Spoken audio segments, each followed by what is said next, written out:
Assalamualaikum para pendengar channel Simple Boy 77. Perkenalkan, nama saya Zulfa Nabila. Umur saya 15 tahun. Saya berasal dari kota Serang, Banten. Nah, di sini saya mau cerita tentang pengalaman kejadian horor yang pernah saya alami di tahun 2019 sampai saat ini. Awal mulanya di tahun 2019, keluarga saya pindah rumah dari kota Serang ke kota Merak. Beberapa minggu kemudian, ibu saya bekerja di salah satu rumah makan di Jalan Tol Merak. Nah, 2 minggu kemudian saya dan teman saya yang bernama Dea pergi ke tempat kerja ibu saya. Di saat itu, saya pergi dengan dia. Jam menunjukkan waktu 17:30. Setelah kami sampai, kami disuguhkan makanan oleh ibu saya. Beberapa menit kemudian, kami selesai makan dan kami berpamitan untuk pulang. Di saat kami ingin pulang, jam menunjukkan waktu 18:15. Kami berniatan untuk pulang lewat jalan belakang, supaya kami bisa memotong jalan.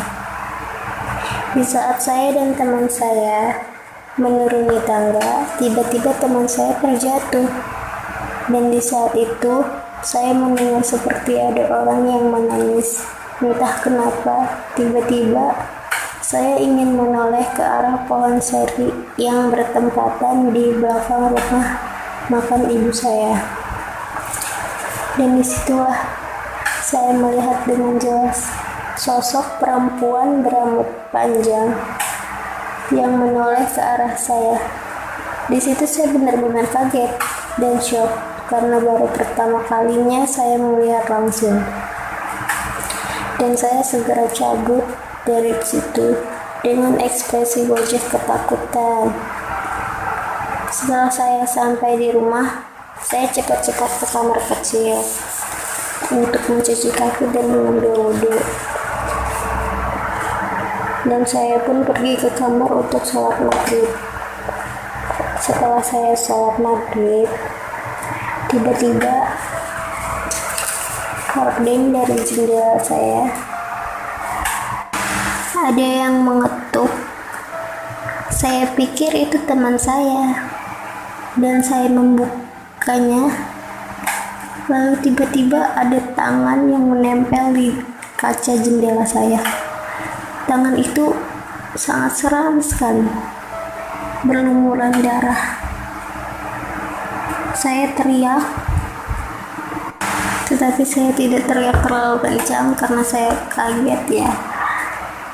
Di situ suasananya, saya lagi sendirian di rumah. Tidak ada orang satupun di rumah itu. Mama saya sedang bekerja, ayah saya sedang bekerja, dan kakak saya sedang ada keperluan mendadak. Dan saat itu saya mencoba menenangkan diri dan mencoba berkomunikasi dengannya. Lalu saya bertanya, "Kenapa kamu mengikuti saya?" Dan di situ dia benar-benar menjawab pertanyaan saya. Dia berkata, "Tolong saya." Setelah kata-kata itu keluar dari mulutnya, dia pergi mendadak dan entah kemana. Setelah itu, keesokan harinya, saya bangun jam 3 sore. Tidak biasanya saya seperti itu. Lalu saya bertanya kepada ibu saya, "Mengapa saya bangun sesore itu?"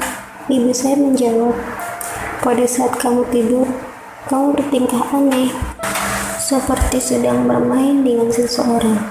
Dan bentar-bentar kamu nangis, bentar-bentar ketawa, dan bentar-bentar ketakutan."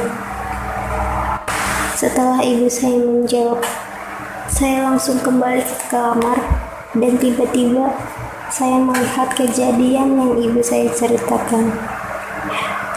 Sosok yang mengikuti saya bilang, "Kamu sudah dibukakan mata batin atau indera keenam kamu.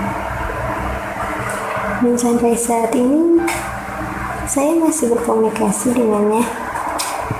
Mereka tidak ada satupun orang yang mengetahui tentang kalau saya bisa melihat mereka dari dunia lain, kecuali kakak saya yang bernama Bella. Dia juga bisa melihat seperti saya, tetapi kami saling menceritakan apa yang kami alami. Dan sosok perempuan yang mengikuti saya, dia bernama Sinta. Sinta sekarang sangat baik. Dia menjadi teman ketika saya sedang kesepian. Dan sampai saat ini saya dan Sinta berteman sama. Sinta mengerti apa yang aku rasakan. Jikalau ketika aku sedang merasa kesepian, dia selalu ada buat aku. Dan dia baik sekali kepadaku. Dia mau membantuku apapun yang aku minta. Dia mau membantuku. Tetapi setelah kakakku tahu tentang keberadaan Sinta, kakakku melarang untuk tidak berteman dengan aku lagi. Di situ aku sangat sedih. Dan temanku ada yang pernah bilang dia juga seorang anak indigo. Kalau kamu berteman dengan Sinta, kamu bakal ajarin yang sesat, katanya. Aku gak peduli, karena aku tahu Sinta itu baik. Dan Sinta gak pernah ngajarin yang gak benar sama aku. Kenapa sih? Nah, sekian dari saya. Mohon maaf jika ada kesalahan dan atau kesalahan kata-kata. Saya berterima kasih kepada kalian yang sudah mau mendengar cerita saya hari ini.